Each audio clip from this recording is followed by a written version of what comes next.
I froze when I saw my own signature, but I'd never signed that document, the one transferring my company shares to Michael, my best friend, my business partner. Date 2 weeks ago. Signature looked like mine. Reality, it was forged. I called my lawyer. Is this legal? If you signed it, yes, he said, but I didn't sign it. Then, he said quietly, that's fraud, and it's criminal. I hung up and called Michael. His voice was so cheerful. Hey, partner, what's up? We're not partners anymore, I said. Are we, Michael? Silence. That's when he knew. He'd been caught. If you enjoy stories about business betrayal and justice, don't forget to subscribe and share your thoughts in the comments.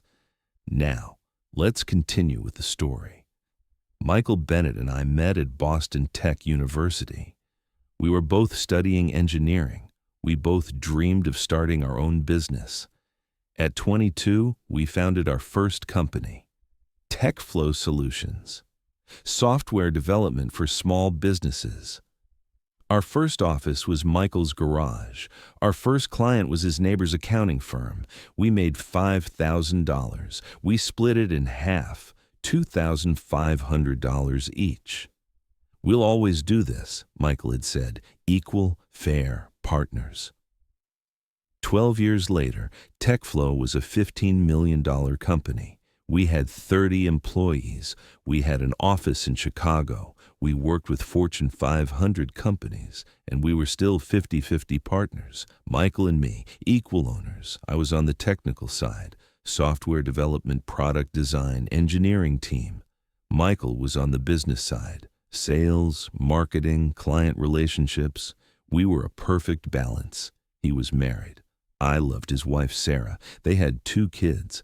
I was the best man at his wedding. They organized my birthday parties. He was family, my closest friend, the only person I trusted. That's why I didn't see the signs. The changes started slowly. So slowly I didn't notice. First, Michael stopped including me in meetings. Boring business stuff, what he'd say. Not worth your time. Then he started presenting documents to me to just sign without review. Standard contracts. The lawyer proved them. I trusted him. Why wouldn't I? We'd been partners for 12 years. But then I met Claire, the company's new CFO. Michael had hired her without asking me. Daniel, she said one day in my office, I've been reviewing some financial records. There are some inconsistencies. What kind of inconsistencies? Transfers made without my authorization, board votes that aren't in the records, and power of attorney documents. The dates don't match.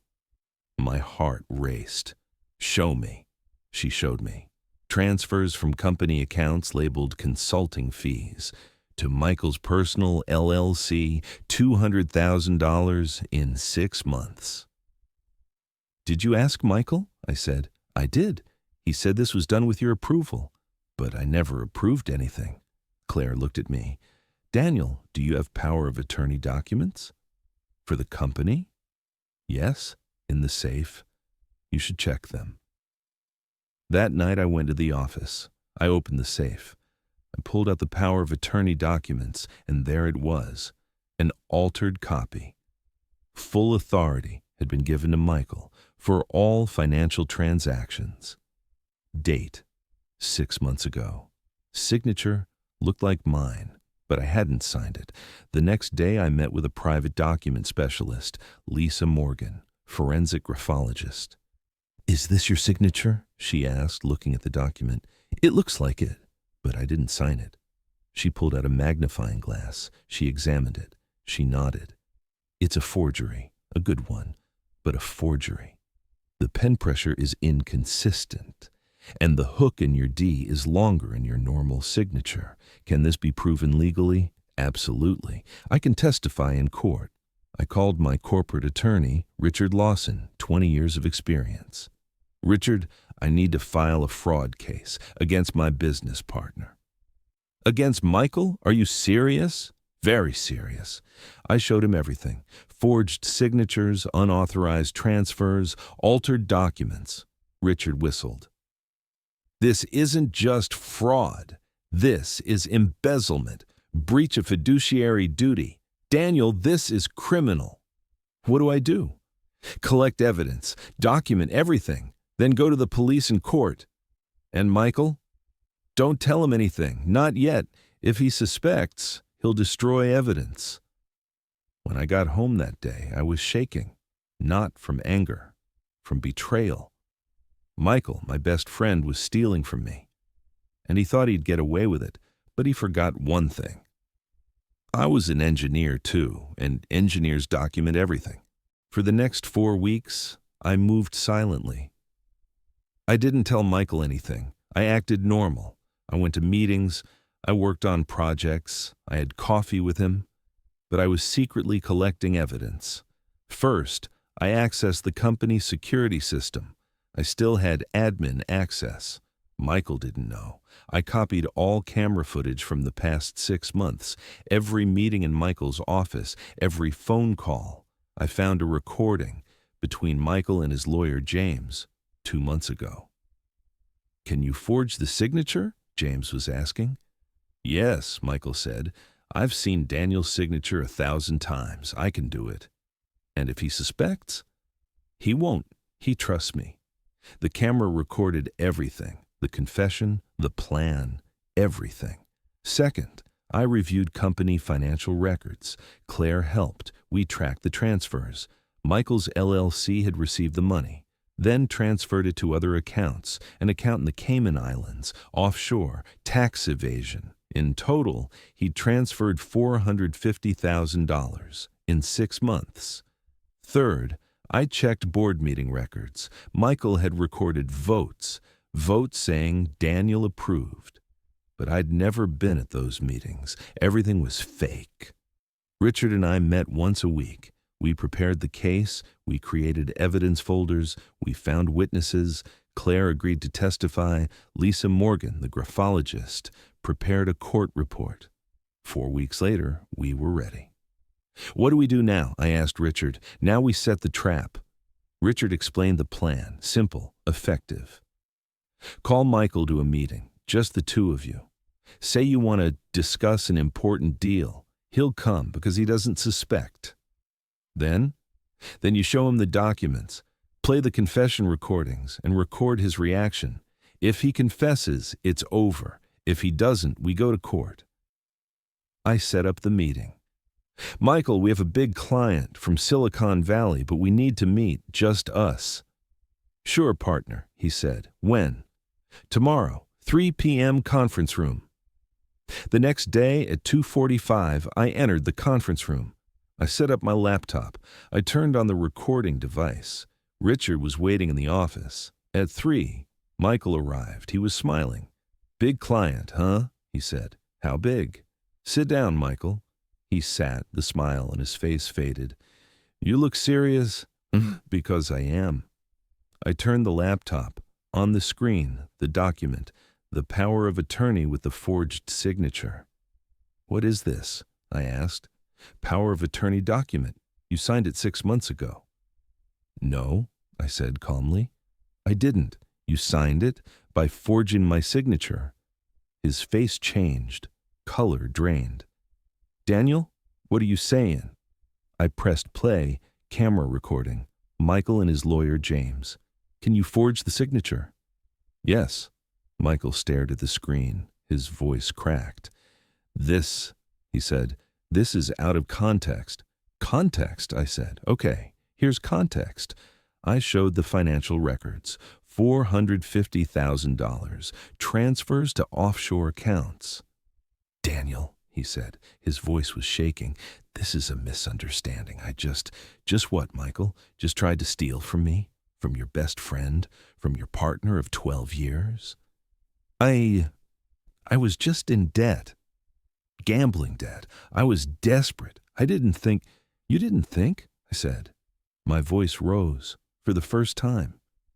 You didn't think about forging my signature, about stealing my money? He put his head in his hands. I'm sorry. God, I'm so sorry." "Sorry isn't enough, Michael." The door opened. Richard walked in. With a police officer beside him, Michael looked up. His eyes widened. "Michael Bennett," the officer said, "you're under arrest for fraud, embezzlement, and breach of fiduciary duty." Michael was arrested, released on bail, his family's money. Sarah called. She was crying. "Daniel, please, think about our children. This will destroy them." "I am thinking about your children, Sarah, but Michael should have thought about them before he did this. Please, drop the charges." "I can't. This is now a criminal case against the state." The trial began 3 months later. The prosecutor presented all the evidence: camera recordings, financial documents, Lisa Morgan's expert testimony. Michael's lawyer tried to defend. "My client was under financial pressure. He has a gambling addiction. He needed help." But the judge wasn't impressed. "Mr. Bennett, you betrayed trust. You stole from your partner, your friend. This isn't just a financial crime. It's a moral collapse." The jury returned after 2 hours. Guilty on all charges. At sentencing, Michael wanted to speak. He stood up. He looked at me. "Daniel," he said, "I know sorry isn't enough. I know I let you down, but I want to say one thing. I'm sorry. I'm truly sorry. I expected to feel something. Pain, anger, something. But there was only emptiness." The judge gave the sentence: 3 years federal prison, restitution, $450,000 repayment plus penalties, business bans.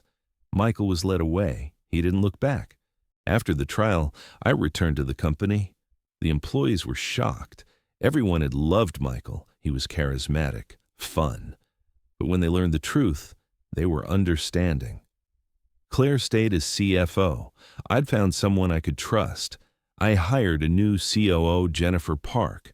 Honest, talented. Her references were perfect. In 6 months, we stabilized the company. We kept clients. We got new projects.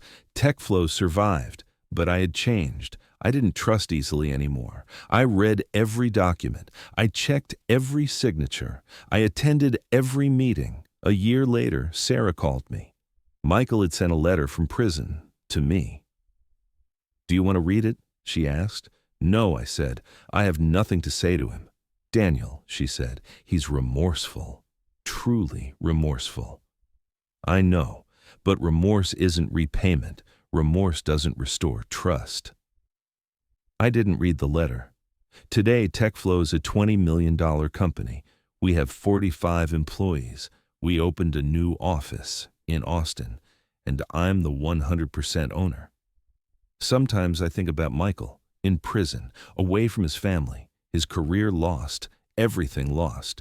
Do I feel sad? No, because he made a choice. He chose to betray me. He chose to destroy the trust between us, and I made a choice. I chose justice. People sometimes ask, "Do you regret it, taking him to court?" I always give the same answer: no, because some betrayals are unforgivable, and some people deserve the consequences. Michael sold 12 years of friendship for $450,000. I sold the friendship for principle. And now looking back, I think, which choice was more valuable?